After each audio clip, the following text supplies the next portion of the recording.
Feliz y bendecido sábado, mis hermanos queridos.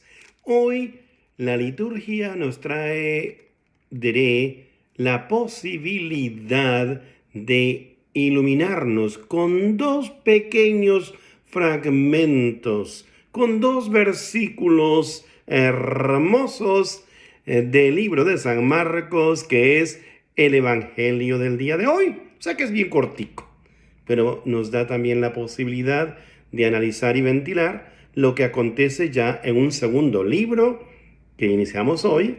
Hoy iniciamos el segundo libro de Samuel, ¿ok? Y lo vamos a estar estudiando desde el verso, va a ser segmentado para que lo entendamos. Segunda de Samuel, capítulo 1, obviamente, del 1 al 4, verso primero, salteamos del 11 al 12, leemos el 19 y salteamos del 23 al 27. ¿Estamos de acuerdo?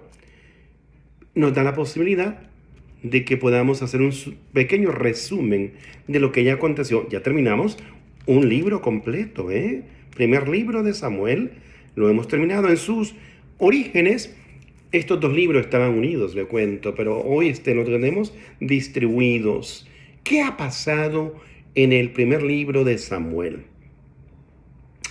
Vemos cómo Dios le da la posibilidad, y esa ha sido siempre la historia de la salvación, por cierto. El Señor elige a alguien, la elección divina es gratuita, pues lo que el Señor la da sin que nadie la merezca, no la merecemos, pero Él nos escoge, Él escogió en este caso, ya que el pueblo estaba con desdén a seguir como estaban ellos viviendo, con esa cercanía con Él mismo, con el Omnipotente, creían que era mejor tener a un rey y ser igual que todos los demás, igual que todos los pueblos a su alrededor, teniendo a un rey. Pues bien, Dios condescendiente elige a Saúl, lo ungen como rey, el profeta Samuel, y todo esto ocurrió en el primer libro de Reyes. Vemos que Saúl, siendo elegido por Dios, y repito, ha sido siempre la historia de la salvación, elegido de manera gratuita, pero el ungido cae en desobediencia, cae en alejamiento de la voluntad de Dios, puesto que no es solamente el ser elegido, es también conservar, en nosotros la gracia de esa elección, serle fiel, tener fidelidad al Señor, No es solamente el ser elegido, por ser elegido. Lo vimos en Saúl. En todo el primer libro de Samuel se nos narra cómo Dios siempre quiso estar cercano con él, Dios estuvo tomándolo de la mano, pero a él, desobediente, quería hacer lo que quería él por arrogancia, por envidia, se llenó de mucho odio, de muchos elementos negativos en su ser, en contra de aquel otro que venía ya también con la elección, elegido por Dios, que era David. Algo hermoso ocurrió así. Y bien dicen, siempre se dan eventualidades, y es que David supo encontrar a un buen amigo, nada menos que en el hijo mayor de Saúl, Jonatán. Y fue una amistad tan intrínseca, tan hermosa, tan grande, tan maravillosa, que lo encontramos el día de hoy, cuando se entera David de la muerte de Saúl y de sus tres hijos, los tres hijos de Saúl, incluso pues obviamente estaba Jonatán. Él siente un gran dolor en su corazón, porque él tenía una amistad intrínseca con Jonatán. David llora y hace incluso uso de ese elogio, lo dice públicamente, y tanto que voy a leerles a ustedes el verso 26, que me encanta, porque es símbolo de una amistad sincera. O sea que la amistad también sincera existe, nunca olvidemos eso, ser leales a Dios es ser leal también a un ser humano que te entrega el cariño, que te dispensa a ti la atención. Dice así el verso 26. Lleno estoy de angustia por ti, Jonatán, hermano mío. Esto lo dice David cuando se enteró de la muerte. La muerte la encontramos en el capítulo 31 del primer libro de Samuel. Sería bueno, como repito, que ahora que hemos ya culminado aquella lectura, la iglesia viene a presentarnos ciertos episodios para que vayamos entendiendo y tomando hilo, pero sin embargo, usted puede leer todo el libro de Samuel, desde el capítulo 1 al capítulo 31, son 31. Por cierto, encontraremos en el capítulo 25 la muerte del profeta Samuel, hechos así que quiero nada más destacar para que vayamos entendiendo un poquito y entrando en coherencia con lo que es las Sagradas Escrituras. No leerlas a nuestra manera, no leerlas a como se me viene en gana, no. Sigamos el transcurso de lo que ha sido la historia de la salvación. No querramos nosotros olvidar que la escogencia, la elección divina es gratuita, pero también nosotros tenemos que corresponderle a esa elección con la gracia de depender siempre del Señor y serle fiel. La fidelidad del elegido es necesaria. ¿Sí, ok? Que seamos siempre amigos del Señor. Dice entonces David, todavía continúa, lleno estoy de angustia por ti, Jonatán, hermano mío, en extremo querido. Noten esto. Tu amor fue para mí amor de amigos, algo que pues ahora lo ven como locura, y dentro de poco caeremos al evangelio, que mucha gente ven como locura ciertas cosas que son inherentes, que son pertenecientes a esa relación con Dios, a ese amor con Dios, a ese dar de amor a los demás y dar misericordia también. Tu amor fue para mí más delicioso que el amor de las mujeres. Qué hermoso. Una hermosa amistad. Amistad. Amistad sana. Nada de hacernos tonterías en nuestras mentes cuando escuchamos esa expresión, que es el verso 26 de la lectura del día de hoy. El Salmo 80, que es el que meditamos hoy, nos recuerda que podemos y que debemos siempre nosotros decir y proclamar en nuestras vidas. Que brille tu rostro, Señor, y nos salve. Que siempre podamos depender de Dios, escucharle, obedecerle y estar siempre pendientes de no apartarnos de esa elección que el Todopoderoso ha tenido contigo, mi hermano, y con su servidor.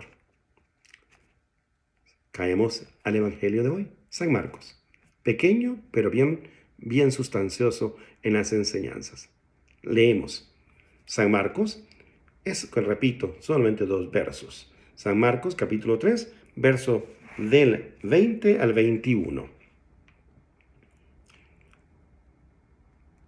Nos narran, después de todos los acontecimientos, el Señor ya había escogido a los 12, lo recordamos el día de ayer. Bien, continúa San Marcos en su narración y nos dice, vuelve a casa, o sea, volvió de donde se encontraba a su casa, se aglomera otra vez la muchedumbre, de modo que no podía ni comer. Era tan solicitado, el pueblo estaba tan necesitado del amor y la misericordia, que Jesús no podía ni comer, pero Él sigue dispensando su ministerio, su servicio, su entrega a esta gente. Pero noten una cosa, siempre vienen aquellos que van a juzgarlos mal, siempre. Se enteraron hasta sus parientes. Eso te ha ocurrido a ti también, ¿verdad? Cuando ya te ven que estás más pegado a la iglesia, te dicen, uy, ya te hiciste cucaracha de iglesia. Uy, estás loco. No eres el único. Escucha. Se enteraron sus parientes y fueron a hacerse cargo de él. Pues decían, está fuera de sí, o sea, está loco. ¿Y por qué la locura? Porque no entendían bien su mensaje. Y es cierto, más creo que lo hacían los familiares, como también muchas veces lo pueden hacer los tuyos, por amor, porque realmente están queriendo buscar tu bienestar. ¿Por qué? porque de la línea que llevaba Jesús en sus prédicas, ya lo hemos visto aquí como nos lo narra San Marcos, anteponiéndose y explicando lo que es para él de menester en cuanto a la adoración a Dios, ya no en el sábado, sino en otro día, enseñando en su doctrina que el amor prevalece por sobre las reglas funcionales que tenían los fariseos, los saduceos, los escribas. Los esenios mismos, cuidado, que son los grupos que existían allá en el pueblo judío en tiempos de nuestro Señor. Era una locura. Tanto así que hasta se anteponía a ciertas reglas del sábado. Lo veíamos en los capítulos anteriores de San Marcos, ¿se recuerdan? Bien, le pongo en contexto para que vayamos entendiendo qué acontece.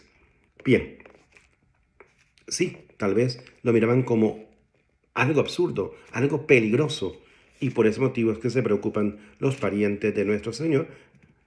Pero no debemos de olvidar que y también muchos judíos, y le explico esto, muchos de estos grupos que ya mencioné antes, ocupaban esas estrategias de llamarle loco, llamarle borracho, llamarle tantas que van a ocupar para venir a querer desorientar al pueblo, querer que el pueblo no lo siguiera más a Jesús.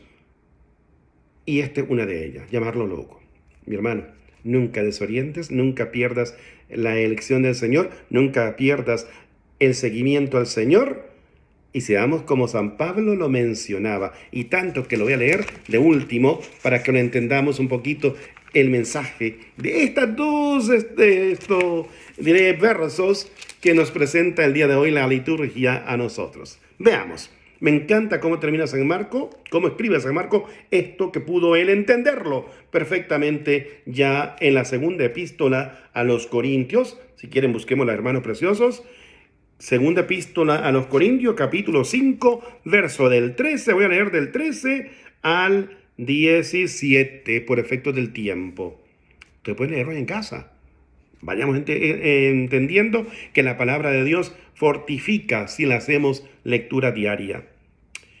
En efecto, si hemos perdido el juicio, si lo hemos perdido el juicio, ha sido por Dios. Y si somos sensatos, lo es por ustedes. O sea, no estamos locos. Porque el amor de Cristo nos apremia al pensar que si uno murió por todos, todos por tanto murieron. Y murió por todos para que ya no vivan para sí los que viven, sino para aquel que murió y resucitó por ellos. Así que, en adelante, ya no conocemos a nadie según la carne, y si conocimos a Cristo según la carne, ya no le conocemos así. Por tanto, el que está en Cristo es una nueva creación. Pasó lo viejo, todo es nuevo.